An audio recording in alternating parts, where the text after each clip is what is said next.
Salut les amis! Est-ce que je vous ai déjà dit à quel point j'adorais les films d'horreur indonésiens?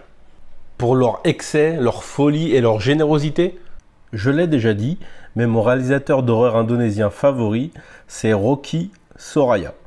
Avec sa trilogie The Doll, et principalement le troisième, Sabrina, et son diptyque Mata Batin alias Le Troisième Œil, il nous a offert des films d'une générosité à peine croyable, ne se refusant aucun excès visuel dans ses scènes d'horreur.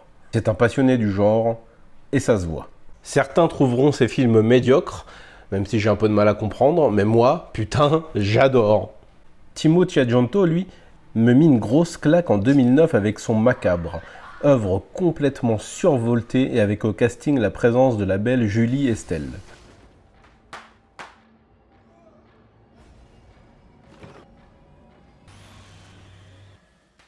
Avant de frapper encore plus fort avec son segment de la secte dans VHS 2. Putain, qu'est-ce que c'était une dinguerie ce truc! Après deux très gros films d'action, Hit Shot et la dinguerie The Night Come For Us, il signa en 2018 l'incroyable May the Devil Take You, dont j'ai déjà parlé sur la chaîne.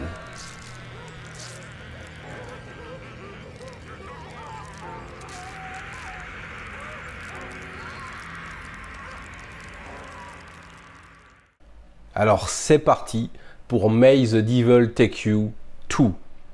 Générique.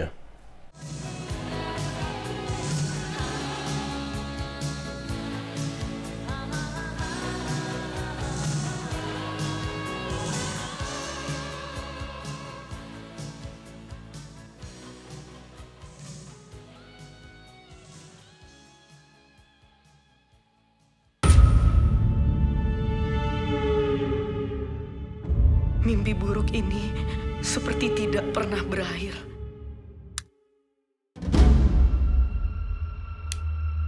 Anak setan.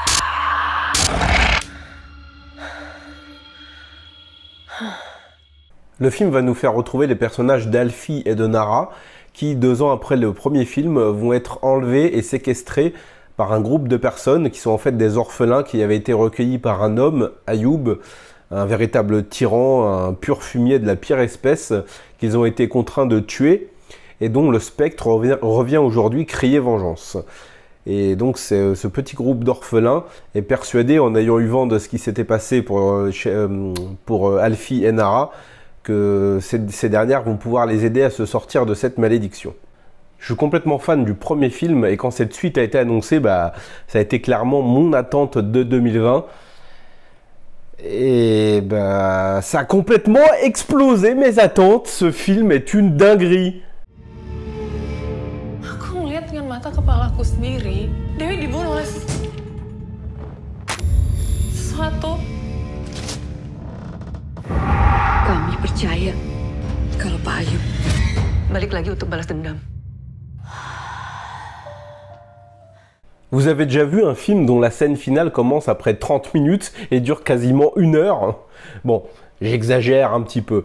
Mais putain, à partir du moment où ils descendent dans la cave, c'est du non-stop. Non-stop, non-stop. Alors on va un peu retrouver tout ce qui va faire un peu l'identité du cinéma d'horreur indonésien moderne. C'est-à-dire que ça va se passer dans une maison isolée. D'ailleurs, tous les films d'horreur indonésiens que je kiffe se passent quasiment tous dans une maison isolée. Je sais pas ce qu'ils ont avec ça. Peut-être un budget pas très élevé. Mais putain, peu importe, parce qu'ils compensent, entre guillemets, le manque d'originalité par une générosité absolument incroyable. Les scènes d'horreur sont ouf. Ça y va à fond. Ça dure super longtemps. C'est vraiment intense. Un petit peu comme avec ta mère.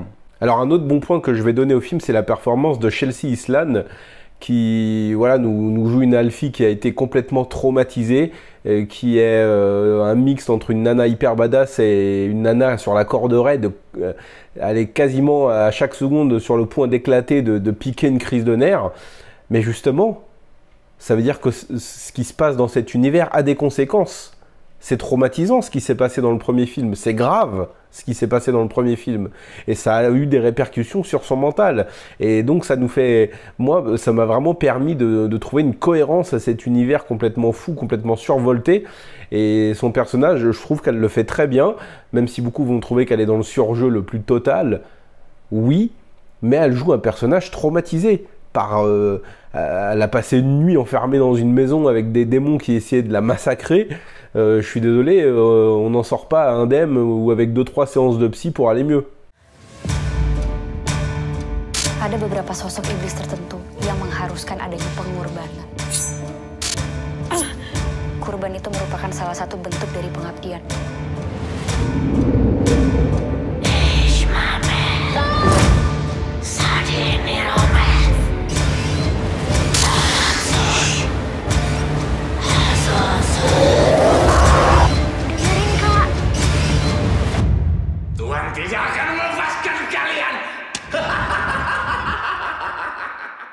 On va aussi avoir beaucoup de scènes sanglantes extrêmement intenses, d'autres scènes qui ont déjà été vues dans d'autres films d'horreur mais qui vont se démarquer de par leur originalité ou leur construction. Je pense notamment à une scène de poursuite où tu as donc la petite sœur de Alfie qui est poursuivie par un démon, sauf que la poursuite va être vue par le démon en fait. On va suivre le démon, on va pas suivre la petite sœur qui s'est cachée, on sait pas où elle est, on va vraiment suivre le démon qui va explorer la pièce. Alors ça, j'ai trouvé ça plutôt génial, c'est une très bonne idée quoi. Le film regorge de trouvailles, que ce soit dans les apparitions des démons, que ce soit dans la violence des attaques, on est dans le too much complètement assumé, et putain ça fait du bien de voir un film d'horreur qui... Pas qui va exploser les codes, je pense pas qu'on puisse utiliser ce terme, mais qui va y aller tellement à fond que toutes les scènes qui vont sembler clichés ou déjà vues, on va avoir l'impression de les redécouvrir de par cet excès et cette générosité.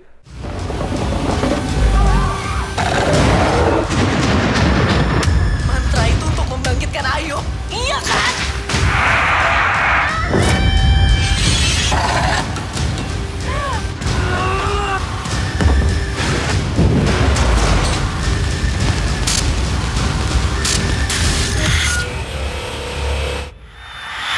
Alors le film va même se permettre d'autres excès qui vont concerner le personnage d'Alfie. Bon, je vais pas vous spoiler, mais il y a 2-3 trucs qui se mettent en place et ça pourrait sombrer dans le ridicule, mais j'ai trouvé que c'était plutôt cohérent. Bref, si vous cherchez une montagne russe, un roller coaster d'horreur complètement barjot, complètement déjanté, complètement hystérique, qui à défaut d'être original, va être d'une générosité rarement vue. C'est un peu le à toute épreuve du film d'horreur indonésien. Voilà, si ça peut vous donner envie.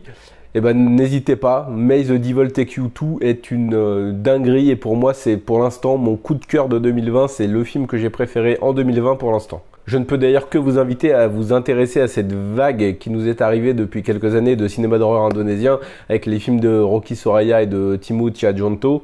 Pas des films originaux, pas de gros budget, mais une réelle passion de leurs auteurs et une générosité qui nous embarque avec elle. De toute façon, on n'a pas le choix. On se plante devant le film, on est attrapé par le col, on est secoué dans tous les sens pendant 1h45, 2h, et putain, c'est vraiment jouissif. Voilà, vous l'avez compris, j'ai particulièrement apprécié ce May the Devil Take You 2. Je ne peux que vous inviter à le voir. Si vous l'avez déjà vu, n'hésitez pas à me dire ce que vous en pensez dans les commentaires. N'hésitez pas à commenter, liker et partager cette vidéo pour donner davantage de visibilité au film. Et moi, je vous dis à très bientôt. On va vite se retrouver pour parler de cinéma asiatique, parce que vous savez que ça déchire. Salut!